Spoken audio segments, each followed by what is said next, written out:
Hello everyone, good morning, শুভ সকাল। তো দেখতেই পাচ্ছ আকাশটা কেমন কত পরিষ্কার। তারপরে জানি না কি হবে, এই যে বলতে বলতে আকাশের আবার এই অবস্থা হয়ে গেছে। কখনো এত পরিষ্কার হয়ে যায়, উজ্জ্বল আকাশ, রৌদ্র ঝলমল করে, আবার কখনো বৃষ্টি। এই চলছিল শ্রাবণ মাস, তারপরে ভাদ্র মাস শুরু হয়ে যাবে। আর আমরা আসছি সন্ধ্যাবেলায় ইস্কন মন্দিরে। আমাদের এটা শিলিগুড়ির ইস্কন মন্দির। এখানে আমার শ্রীকৃষ্ণ, রাধা সবাইকে দেখার জন্য আসছি। তো পূজা দেওয়ার তো উদ্দেশ্য ছিল, কিন্তু সন্ধ্যাবেলা পুজো হয় না, পুজো নেয় না আর কি ওরা। তো যাই হোক, নিবেদন করে সামনে রেখে আমি চলে এসেছিলাম, কারণ পরের দিনই আবার আমার এই যে শ্রাবণ মাস শেষ, মহাদেবের পুজো, আমার বাবা পুজো। তো শ্রাবণ মাসের শেষ সোমবার এইভাবে আমাকে পালন করতে হয়। তো গুড মর্নিং আবার তোমাদেরকে জানাই।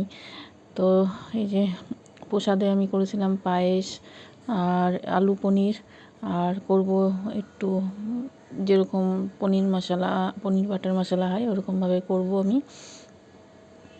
আর লুচি করেছিলাম, ব্যাস এই তো।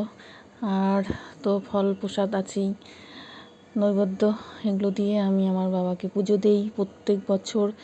হয়ে গেল কত বছর ধরে যে করছি। তো যাই হোক, তো বাড়িতে আগে পুজো দিব, আর আমি প্রত্যেকবারই শেষ সোমবারই একমাত্র মন্দিরে যাই, প্রত্যেক সোমবার যাই না। তো 1 মাস পালন হলো আমার নিরামিষ, এটাও আর কি সবচেয়ে বড় আমার কাছে। আর পরের দিন আর কি আমরা আমিষ গ্রহণ করব, আমিষ খাবো আর কি, মাছ খেতে হয়। তো এখানে আমি লুচিটার জন্য আটা মেখে নিচ্ছি, তারপরে পূজা শুরু করে দিব। বাড়িতে পুজো হয়ে গেলেই মন্দিরে যাব, কারণ বাড়ির পুজোটাই আগে আসল, তারপরে মন্দিরে যাওয়া। আর এখানে সবাই মিলে আমরা পুজো করেছি খুব সুন্দরভাবে মহাদেবের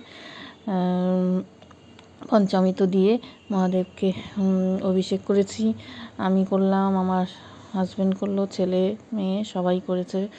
তো যাই হোক, এখানে করার পর আমি আর হাজব্যান্ড গিয়েছিলাম মন্দিরে সন্ধ্যাবেলায়, প্রায় 8টা বেজে গেছিলো। আমি নির্জলা উপবাস। তো যাই হোক, কী করব, সবই বাবা ইচ্ছা। বাবা মায়ের ইচ্ছা থাকলে সবই হয়। মায়ের পুজো করি যখন মা দুর্গার নবরাত্রিতে, সেখানেও মায়ের ইচ্ছাতেই আমি উপবাস থেকে সব কিছুই হয়।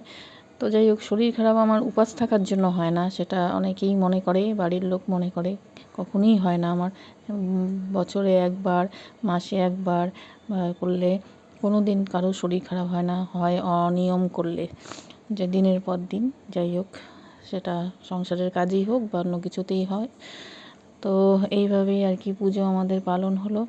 তো এরপর আমি একটু শাড়ি পরবো, অন্য শাড়ি পরবো, দেখতেই পাবে। তো আমি আমার ছেলেকে বলে দিচ্ছিলাম, হাজব্যান্ডকেও বলে দিচ্ছিলাম কীভাবে কী করতে হয়, কারণ নিয়মটা ওরা প্রতিদিন যেহেতু করে না, সেহেতু ওদেরকে বলে দিতে হয়।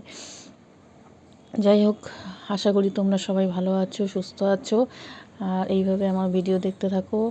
আর আগামীতে আরও ভিডিও আসবে, সামনে অনেক ফেস্টিভ্যাল আছে। তো এবার আমি রেডি হয়ে নিয়েছি, এই একটা শাড়ি নতুন কিনেছি। তো হলুদ, বুঝতে পারছি কি না, এটা একদমই হলুদের মধ্যে, একদম হালকা শাড়িটা। আর আমি কোনো করে পরিনি, মানে পিন করিনি কিছু, এমনিই পরে নিয়েছি। মন্দিরে যাব আবার কি, একটুখানি জাস্ট চুল টুল বেঁধে নিলাম। আর লিপস্টিক কাজল, তো এটা আমার কমন সাজ, লিপস্টিক কাজল থাকবেই। তো এই করে আর কি মোটামুটি 8টার মধ্যেই মন্দিরে গেলাম। তো যেহেতু আমার মেয়েকে টিউশন পড়াচ্ছিলো, ওই জন্য একটু অপেক্ষা করছিলাম।